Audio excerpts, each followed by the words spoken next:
Era um mundo de castelos e cavaleiros e de tesouros enterrados. Mas não foi nenhum conto de fada. Foi um pesadelo que durou 1000 anos. Indo por baixo ou por cima, mas tomando o castelo. Na Europa, após a queda de Roma, você matava ou era morto. E o submundo era o segredo da sobrevivência. Você tinha que ir para baixo da terra para se proteger. Eu amo meu emprego. Vamos explorar calabouços letais, onde homens eram deixados para apodrecer. Você entra aí e eu fecho. E aí já era. E pela primeira vez na televisão, decodificamos os segredos dos Templários. E por tudo isto, esses caras estavam arriscando suas vidas. Vamos desvendar as camadas do tempo em cidades ocultas. O Covil dos Bárbaros.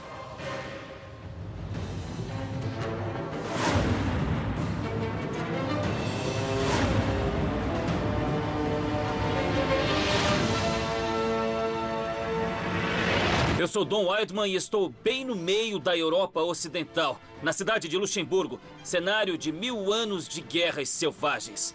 É claro que aquilo que você vê na superfície é tranquilo, muito limpo e ultra-civilizado. Mas embaixo dos meus pés existe todo um outro mundo. Um mundo onde a carnificina em massa, o feudalismo selvagem e as guerras santas ferozes dominavam na época. Onde as vidas das pessoas comuns estavam à mercê de senhores feudais assassinos com fome de poder. Hordas de tribos selvagens, como os visigodos e os hunos, saquearam a Europa e deixaram o poderoso Império Romano de joelhos. Isso virou todo um continente de cabeça para baixo. Era o fim de um império e o alvorecer da Cidade das Trevas. No ano 410 d.C., com a queda de Roma, o Império perdeu engenheiros e técnicos que construíam e faziam a manutenção de estradas, edificações e aquedutos. O mundo literalmente caiu em torno do povo europeu.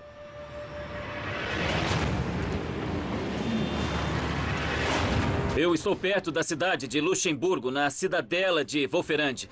Eu acho que é o último lugar onde se esperaria encontrar um grande feito da engenharia romana. Mas, de fato, escondido embaixo desta cidade, encontra-se um dos maiores sistemas subterrâneos de água de toda a Europa, o maior destilado dos Alpes.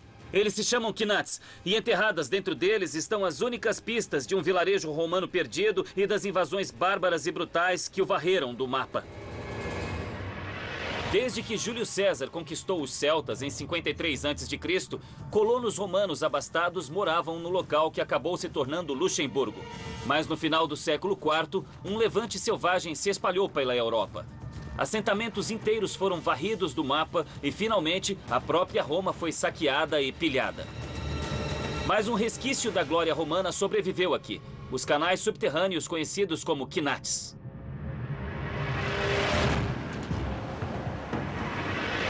Vou me encontrar com o especialista Mark Till, que concordou em me levar até os Knats para que eu possa ver os restos do incrível sistema hídrico desse vilarejo romano perdido.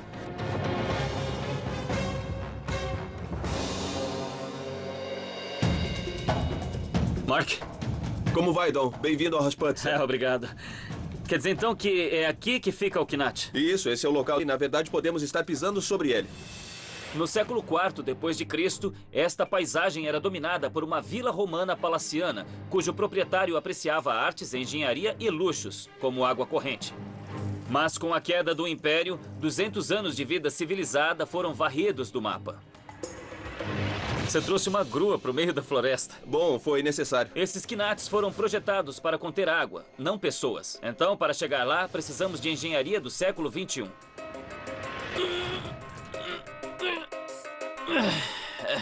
Nossa! Isso aqui é buraco fundo, hein? Tem 25 metros. 25 metros. Então eu vou entrar naquele cesto e você vai me baixar. Bom, seria melhor se colocasse um capacete e trocasse de roupa, para não ficar todo sujo lá embaixo. Tem um macacão. Muito bom. Pega aí. Muito obrigado. Vai ser melhor para você. Essa coisa é enorme. Eu tava pensando, tudo bem, é só mais um buraco no chão, mas essa coisa é funda. Pode me descer? Vamos lá. Amei isso.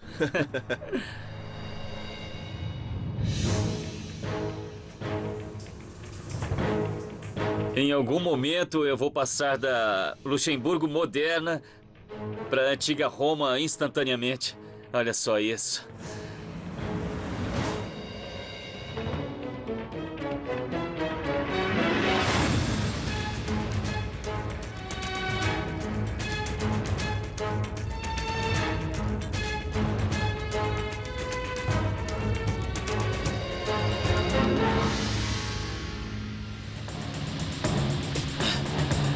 Tá muito úmido aqui. Pronto? Para. Pode parar. Para! Nós estamos no meio de uma chuva torrencial. Pronto? Pronto?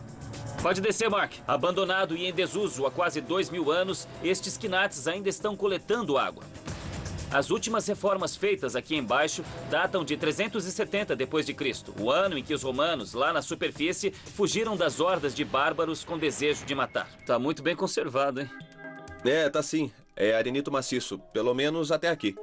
E a que profundidade estamos aqui? Bom, nesse lugar a gente tá 25 metros abaixo da superfície, então isso equivale a 82 pés. Inacreditável, 25 metros embaixo da terra. E vai mais fundo ainda. Legal. O quinat, inventado pelos persas há 3.000 anos e trazido aqui pelos romanos, era um sistema de túneis inclinados de 550 metros de comprimento, acessível por uma série de túneis de acesso. Usando apenas a gravidade, ele transportava a água artesiana dos morros até a luxuosa vila romana lá embaixo, enchendo chafarizes e banheiras. Mas vândalos destruíram tudo. Eu tô sentindo água doce romana encharcando as minhas meias. Tá brincando? A gente vai passar por ali? É, a gente vai passar por ali. Tudo bem. Agora faz o que eu fizer, tá bom? Primeiro, passa as pernas. Aí coloca as mãos pra trás assim. Aí você começa a deslizar e desliza. E ele sumiu. É minha vez. Eu amo esse emprego. Apenas metade deste quinat foi explorado na Era Moderna. O restante não é visto por olhos humanos desde que operários romanos o escavaram 2000 anos atrás. Legal. Isso está aberto ao público? Não, é claro que não. Pouquíssimas pessoas já tiveram aqui. No meu caso, é só a terceira vez que eu tenho a chance de vir até aqui embaixo. Terceira vez na sua vida? É a terceira vez na minha vida. Que legal. Vamos lá. Olha aqui, debaixo dos meus pés. Estas pedras aqui são da Era Romana. Colocadas aqui para preservar o canal. Tá vendo? A água tá fluindo. O canal tá abaixo da gente, no lugar onde estamos nos esgueirando. O que eles fizeram foi construir o canal de modo a garantir que se qualquer coisa caísse do teto, se houvesse algum desabamento, não perturbaria o fluxo contínuo de água. Isto é engenharia romana de 2000 anos. Estes quinates parecem mostrar que, embora as forças bárbaras estivessem se reunindo em suas fronteiras, pelo menos alguns romanos estavam vivendo no luxo. Mas em 410 d.C., os visigodos haviam conquistado a cidade de Roma e todo o continente europeu mergulhou no caos. E maravilhas da engenharia como estes quinates foram abandonados e esquecidos. Imagina só, não sobrou ninguém para construir ou reparar as estradas, ninguém para trazer a água até aqui ou fornecer um exército para defender as terras. Em vez disso, não havia ninguém no poder. Acabou virando um vale-tudo. Em outras palavras, caos total. E a Europa permaneceu assim nos 1000 anos seguintes.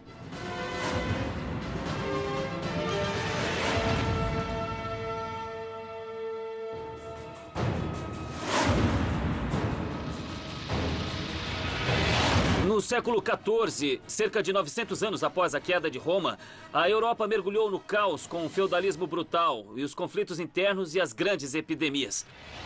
A peste estava devastando a Europa, atingindo milhões. E enquanto o mundo caía aos pedaços, uma sociedade secreta tentava recompô-lo do único lugar que era possível, do subterrâneo. Para sobreviver ao horror sangrento em que a Europa mergulhou após a queda de Roma, era necessária a proteção de fortes, castelos e muralhas. Ou seja, de pedras. Então a cantaria se tornou uma indústria poderosa e essencial. Maastricht, uma cidade pequena construída sobre uma mina de calcário, tornou-se o centro de um grande comércio medieval, fornecendo pedras para a verdadeira superpotência do século XIII, a Igreja.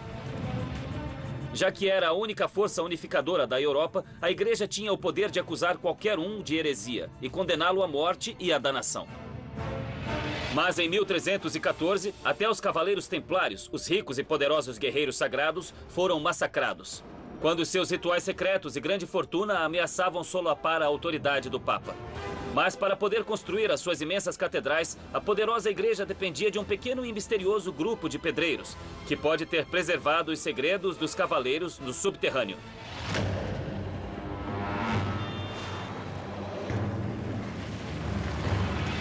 Eu tô indo até um covil subterrâneo enorme que pode conter pistas para os ritos de iniciação secretos dos pedreiros medievais. Eu vou me encontrar com um cara chamado Jacó Silvertan. Ele é um dos maiores especialistas nas centenas de pedreiras que existem nesta área.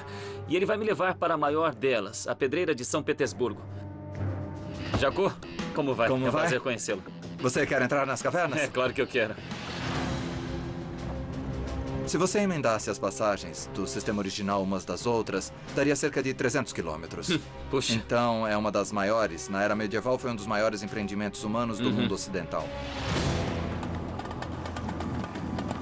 A entrada da caverna fica ali. Isso, fica na floresta. É a pedreira de Casterte.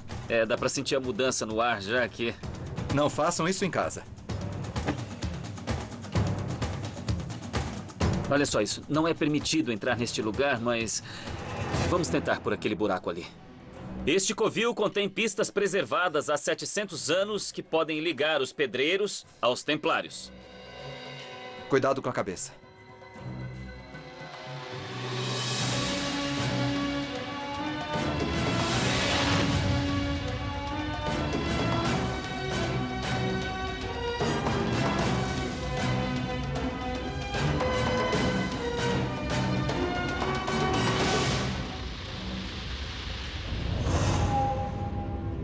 Que demais. Isso é enorme. E esse é só o início. No século XIII, poucos homens sabiam produzir as pedras de cantaria de calcário, vitais para a construção de castelos e catedrais. As minas que esses pedreiros escavavam também se tornavam seus quartéis generais secretos. Mas as autoridades suspeitavam que algo mais sinistro do que a extração de pedras estava acontecendo aqui, no subterrâneo. Veja, olha ali em cima. Aquele é o primeiro nível de extração. Ah, tá. Na era medieval, quando abriam uma pedreira, eles começavam com uma passagem de cerca de 2 metros de altura, suficiente para um homem Sei. ficar de pé. Usando picaretas, os pedreiros escavavam um canal estreito na rocha, de cerca de 2 metros de altura, alto o bastante para um homem. A partir desse canal, eles usavam serras para cortar blocos grandes e uniformes e iam avançando para baixo. Após anos de escavação, a pedreira original tinha mais de 300 quilômetros.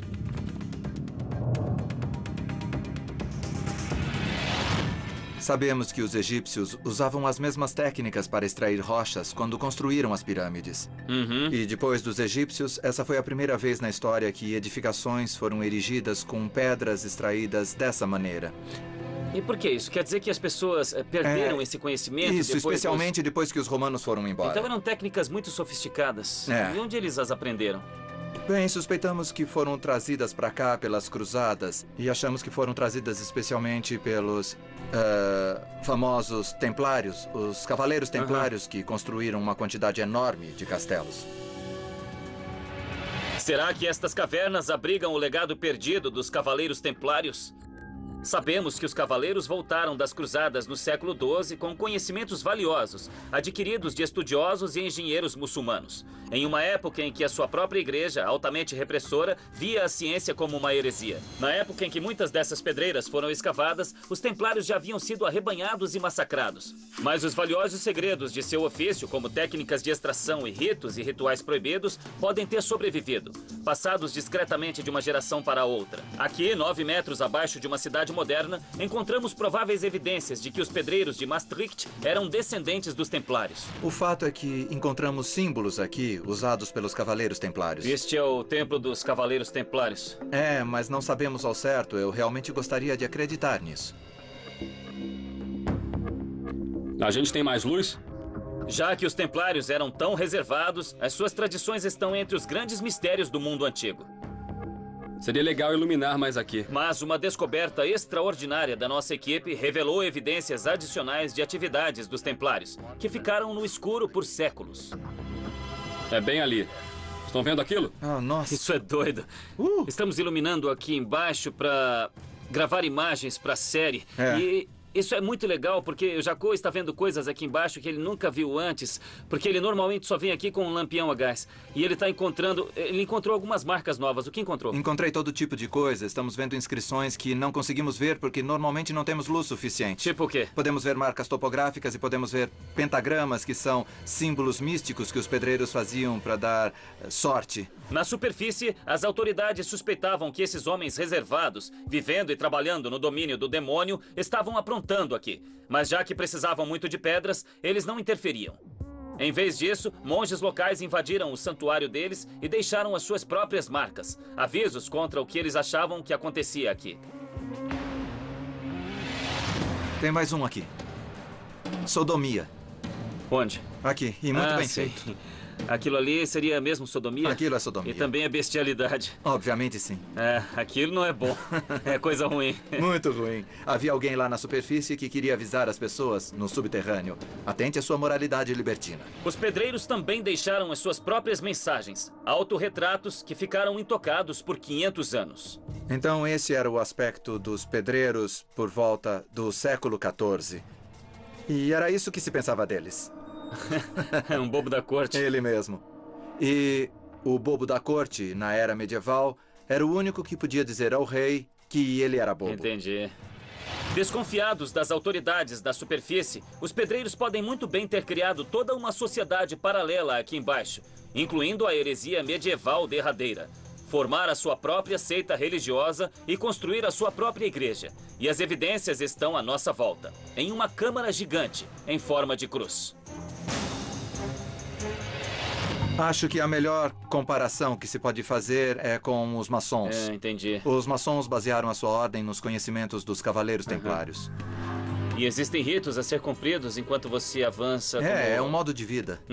Você começa como aprendiz e então você se torna um especialista. Isso, então você pode imaginar que nesse salão em forma de cruz, essas pessoas se reuniam para receber um novo membro em seu grupo.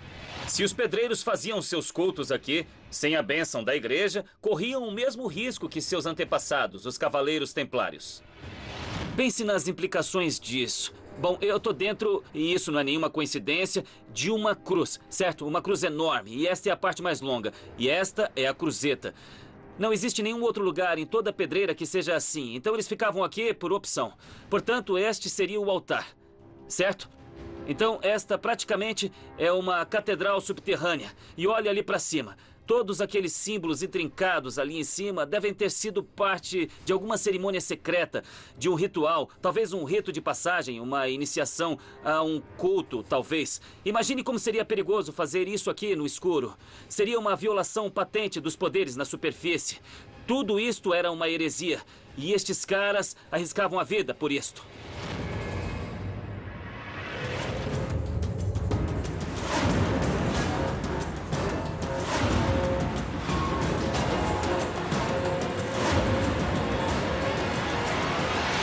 A Europa sofreu com séculos de guerras tribais selvagens. Cada castelo, clã e reino lutava por cada centímetro de terra. No final do século XI, uma causa conseguiu unificar a Europa pela primeira vez, as Cruzadas. No ano de 1095, o Papa chamou às armas todos os cristãos da Europa para ir a Jerusalém recapturar as terras santas dos chamados infiéis, os muçulmanos. Milhões responderiam ao chamado, fazendo incontáveis vítimas ao longo do caminho. Mas as cruzadas deixaram um outro legado. Elas criaram as sociedades secretas mais infames do mundo, os Cavaleiros Templários e o Priorado de Sião. E pistas para suas origens misteriosas estão enterradas aqui, no subterrâneo.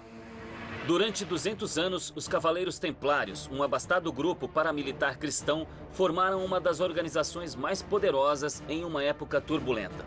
A sua fundação remonta a um castelo em uma cidade minúscula da Bélgica, Bouillon, e seu dono, chamado Godfrey, foi o primeiro regente cristão de Jerusalém. Eu vou me encontrar com um homem chamado Rudshot. Ele vai me levar até um túnel embaixo daquela edificação ali no morro. O castelo de Bouillon, o coração europeu da Primeira Cruzada e o local onde os próprios templários teriam trabalhado.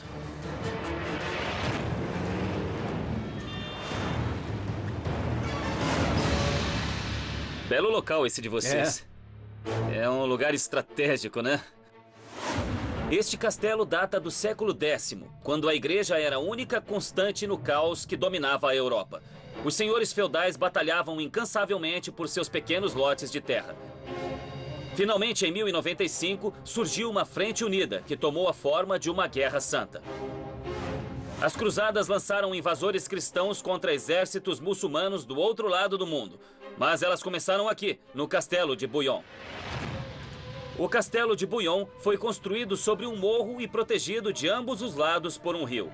E como o prédio do Pentágono, ele possuía uma camada tripla de muralhas defensivas, ligadas por uma ponte levadiça. A terceira e última linha de defesa era um fosso seco, de cerca de 90 metros de profundidade, onde eram colocadas armadilhas. Em caso de emergência, a ponte levadiça era erguida e o fosso rapidamente era enchido de água. Sem essas salvaguardas de última geração, com toda essa turbulência, Godfrey jamais teria sobrevivido tempo suficiente para marchar na Terra Sagrada. O lugar onde estamos agora, na Idade Média, teria sido uma ponte levadiça. Isso mesmo, até dá pra ver o buraco. É. Entendi. E será que tinha água lá embaixo? Rudy e eu testamos as defesas medievais deste castelo, que de tão seguro, supostamente abrigou alguns dos maiores tesouros da história. Relíquias sagradas trazidas pelas cruzadas, incluindo a Arca da Aliança. 2, 3, vai! Posso descer? Pode.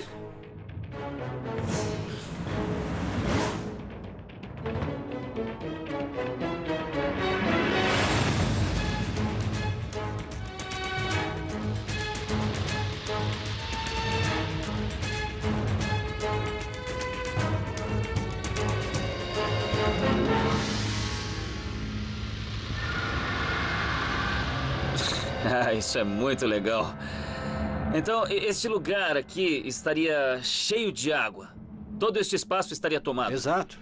O fosso normalmente estava seco, mas qualquer inimigo tolo o bastante para descer aqui com armaduras pesadas teria uma péssima surpresa. Quase 8 metros acima, um canal seria aberto e a água escoaria para cá. Incapazes de se mover rapidamente, vestindo 25 quilos de cota de malha, os invasores teriam uma morte horrível por afogamento. Ao abrir aquele portão, a água sairia por aqui e aí teriam mais uma linha de defesa para proteger este castelo. Depois de passarmos o fosso, fomos nos aprofundando no castelo, ao longo de um corredor sinuoso até o nível mais baixo da estrutura. Vamos entrar aqui, cuidado com a cabeça. Ah, isso é demais. É.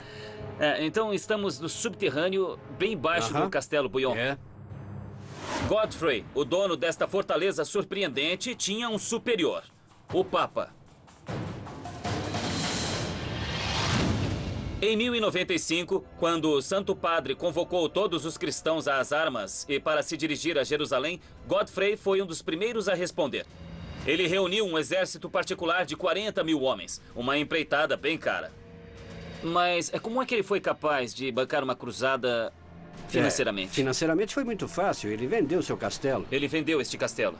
Este mesmo castelo. E assim obteve dinheiro para sair... Ele obteve dinheiro para conseguir mais soldados e equipamentos para eles. Godfrey não teve problemas para encontrar recrutas dispostos. Na Europa, o ano de 1095 foi brutal.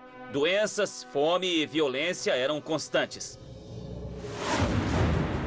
A promessa do perdão dos pecados e a rica pilhagem que os esperava na Terra Santa incentivou os 600 mil cristãos a se armar e massacrar os supostos infiéis. Então a igreja oferecia o prêmio derradeiro.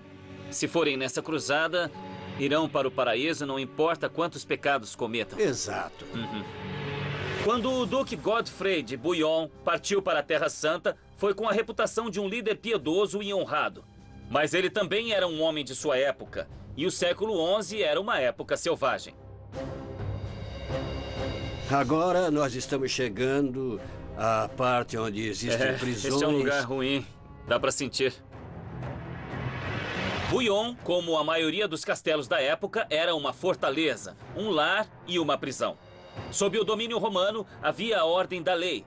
Mas após a queda do Império, todo governante insignificante tinha o poder de vida e morte sobre os seus vassalos. Rudd me levou a um cômodo onde Godfrey, o fiel defensor do Papa, rotineiramente torturava e matava tanto criminosos como seus rivais. Então estamos numa cela de prisão. Mas o que é isto? Esta cela aqui é muito especial, porque é uma câmara bem pequena. Aham. E tem apenas uma entrada, que é esta aqui. É por isso que chamamos isto de oubliette. Oubliette? Qual é a tradução disso? Para ser esquecido. Que barra, hein? Você entra e eu fecho. E pronto, já era. Você já Tá é. legal, lá vou eu.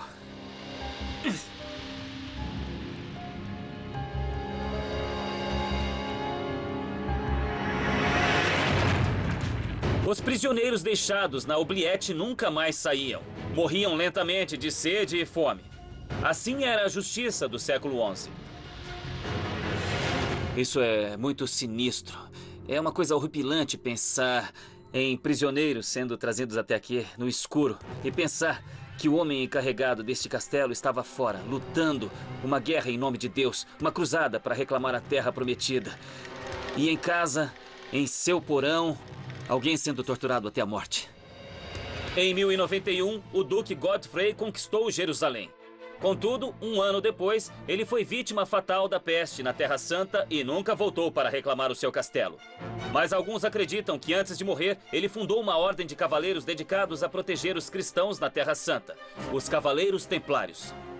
Nos 100 anos seguintes, os Cavaleiros Templários enriqueceram com os tesouros do Oriente. E quando eles voltaram para casa, para estas terras, podem ter trazido alguns dos mais valiosos para cá.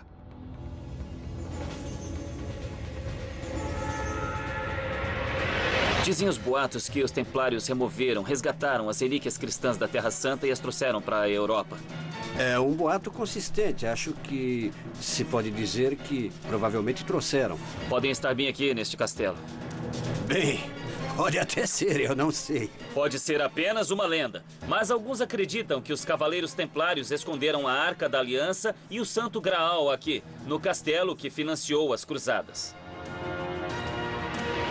É incrível pensar na importância desse homem, Godfrey de Bouillon. Ele foi escolhido para liderar a primeira cruzada que retomou a Terra Prometida e conquistou Jerusalém. Ele sancionou esse grupo chamado de Cavaleiros Pobres de Cristo, que se tornaram os Cavaleiros Templários. Então tudo gira em torno desse homem, Godfrey de Bouillon. E tudo gira em torno deste castelo.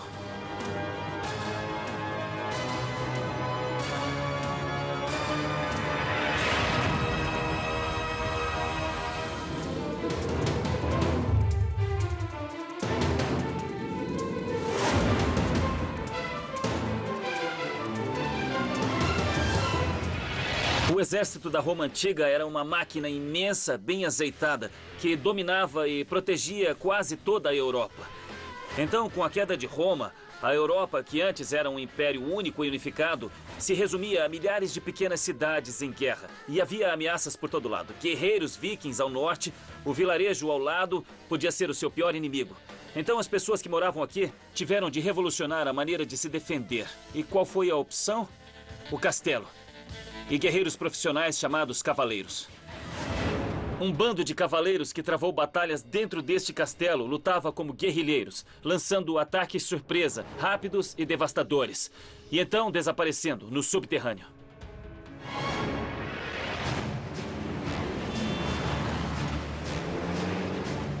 No século XIII, se você era camponês, a sua vida dependia do seu senhor local, de seu castelo e de sua sagacidade. O castelo Valkenberg, no meio de um desfiladeiro entre a Alemanha e os Países Baixos, abrigava o mais moderno em termos bélicos medievais. Um dos poucos que conhecem os segredos dos lendários Cavaleiros Fantasmas de Valkenberg é o meu guia, Jacó Silvertan. Para onde você está me levando, hein? Bom, eu estou levando para as passagens subterrâneas do castelo de Valkenberg. Sei. É. E as passagens ficam bem escondidas. A melhor maneira de entrar no sistema de túneis dos Cavaleiros Fantasmas são os pontos de saída, escondidos na floresta, a cerca de 200 metros do castelo. Estas ruínas geralmente estão fechadas ao público, mas obtivemos permissão especial para entrar. Nossa, olha isso. É bem escuro aqui dentro. Você tem a chave? Tenho. Tá bom. Tô pronto para entrar lá.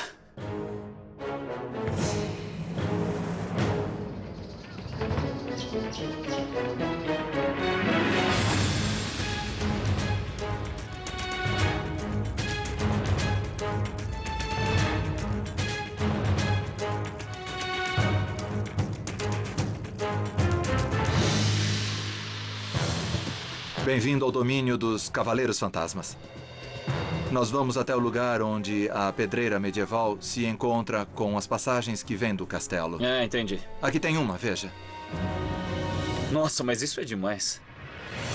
Não fosse esta pedreira de calcário, estas passagens ainda poderiam ser secretas, escavadas 200 anos após a época dos Cavaleiros Fantasmas. A escavação expôs os túneis e fez alguns deles desabar. Por volta de 1300, estas câmaras não estavam aqui. Havia apenas um labirinto de túneis do castelo até a floresta. E por trás das linhas inimigas estavam os senhores da guerra e seus homens tentando penetrar as defesas ou apenas esperando que suas provisões acabassem. Usando os túneis para lançar ataques surpresa, aparentemente do nada, e então desaparecendo, os homens de Valkenberg pareciam ter poderes sobrenaturais. E isso rendeu a eles o nome de Cavaleiros Fantasmas.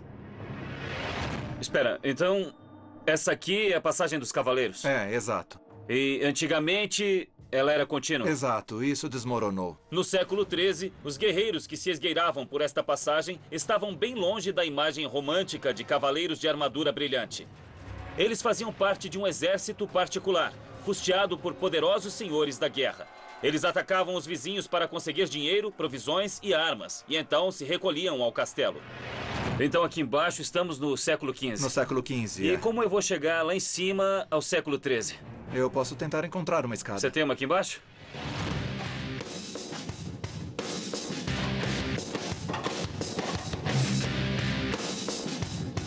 Até agora tudo bem.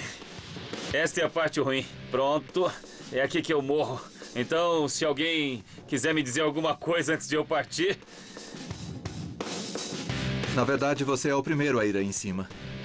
Nossa, isso é demais. Quase dá pra ver lá atrás, mas faz uma curva.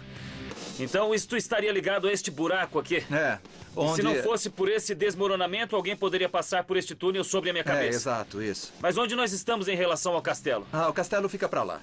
Eu tenho que dar um jeito de olhar lá atrás. Tá bom. Já que o túnel era perigoso demais para explorar, peguei o meu kit SWAT para dar uma olhada mais de perto. Tá legal? Vamos trabalhar. Você nunca esteve lá em cima, né? Não, nunca mesmo. Então vamos lá. Com esta coisa aqui a gente pode ver o que tem depois daquela curva ali em cima. E tentar ter uma ideia do que os Cavaleiros Fantasmas faziam lá em cima.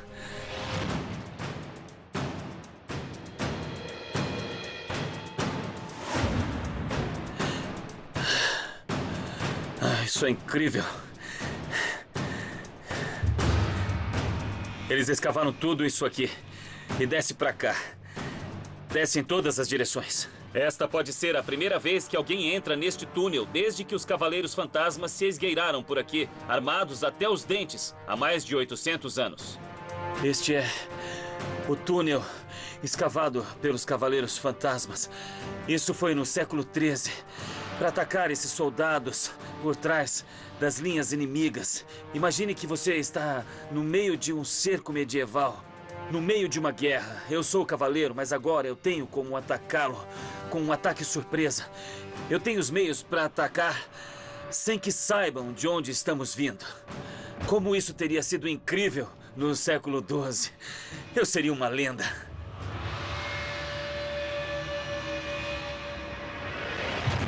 Enquanto avançávamos na direção do castelo, o covil para onde os Cavaleiros Fantasmas se retiravam depois de atacar seus vizinhos hostis, descobrimos outros túneis intocados pelas pedreiras. E, incrivelmente, ainda intactos após 800 anos. O castelo também tinha outras defesas. Tecnologia de ponta para a era medieval, como granadas cheias de óleo em chamas. Seus rivais revidavam com catapultas, lançando todo tipo de coisa, desde pedras a animais mortos, que podiam envenenar o suprimento de água do castelo. E quando tudo mais falhava, os inimigos de Valkenberg traziam seus próprios escavadores e rapidamente criavam túneis na esperança de tomar o castelo por baixo.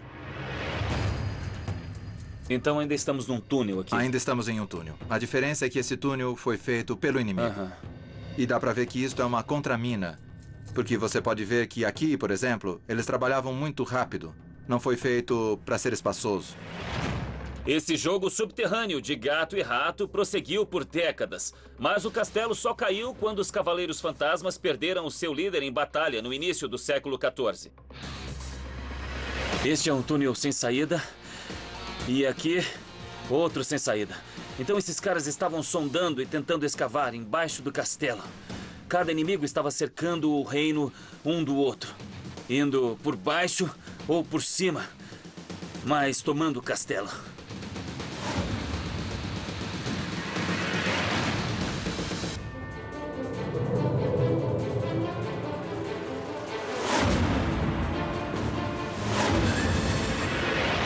O ano de 1492 foi um marco.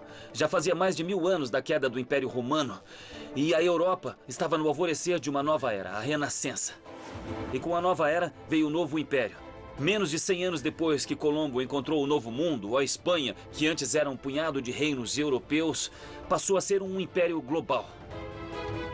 E assim como Roma, a Espanha foi vítima de seu próprio sucesso. Era grande demais para o seu próprio bem. E enquanto lutava para manter o seu império em pé a quase 10.000 quilômetros de distância nas Américas, aqui em Luxemburgo, o Império Espanhol travou algumas de suas últimas batalhas na condição de potência mundial. No intervalo de 1000 anos, a Europa, que não passava de pequenos bandos de inimigos em guerra, se transformou em impérios grandiosos, lutando uns contra os outros, defendendo seu terreno com fortalezas super seguras e confrontando uma arma nova e devastadora, a pólvora. Uma das mais poderosas dessas cidadelas urbanas e uma possessão espanhola crucial era a cidade de Luxemburgo. Eu me encontrei com André Bruns, especialista em fortalezas, no parque público que um dia foi parte das defesas impenetráveis da cidade, que evoluíram por mais de 900 anos. Então tudo isso é uma fortaleza. Eu tô vendo um castelo do século X ali. Nós estamos sobre uma estrutura construída em 1673 que se chama Fort Bourlemont. André estava me levando até uma área fechada ao público, os túneis de defesa secretos do século XVII que correm sob a cidade atual. Vamos descer? Mais um cadeado. Que demais.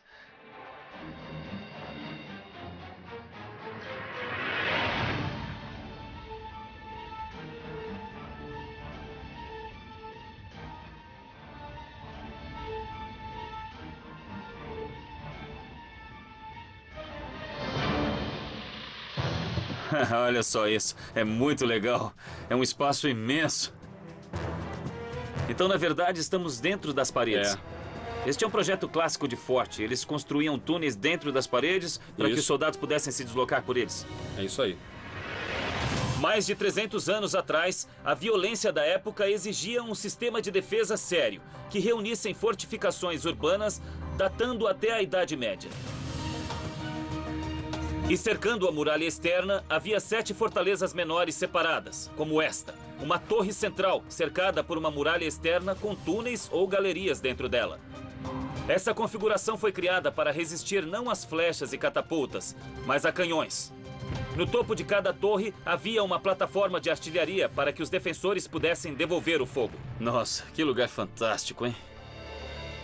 Esta é a parte mais interna, é o núcleo do forte.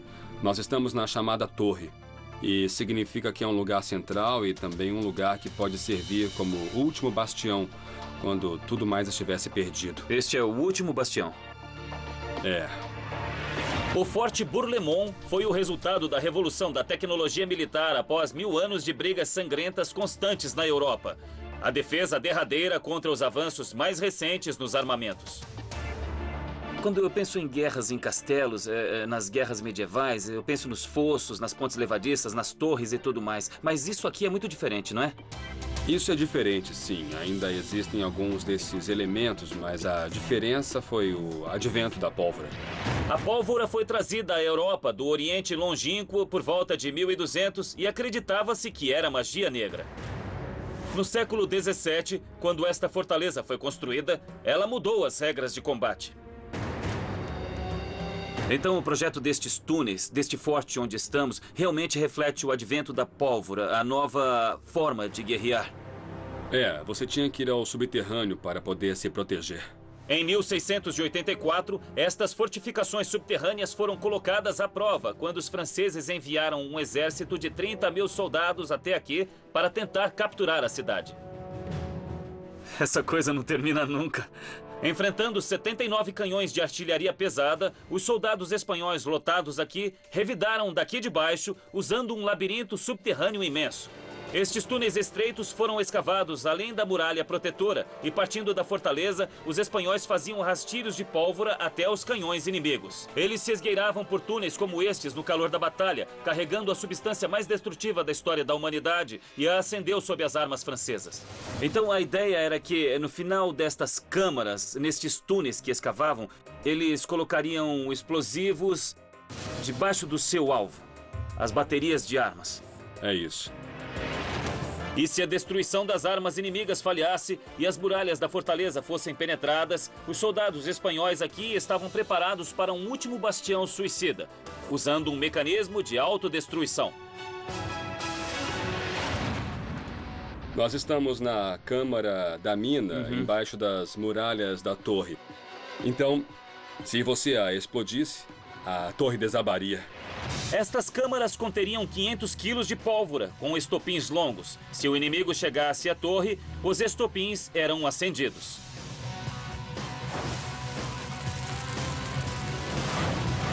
E se esta câmara explodisse, a estrutura toda desabaria, matando todos dentro dela, tanto os defensores como os invasores, pela glória do Império Espanhol. A intenção deste local, isto foi projetado como um mecanismo de autodestruição para o forte, a última linha de defesa, o álamo, por assim dizer. Apesar de todas as defesas de primeira que tinham aqui e nas fortalezas no mundo todo, o Império Espanhol caiu e o ciclo de destruição na Europa continuou.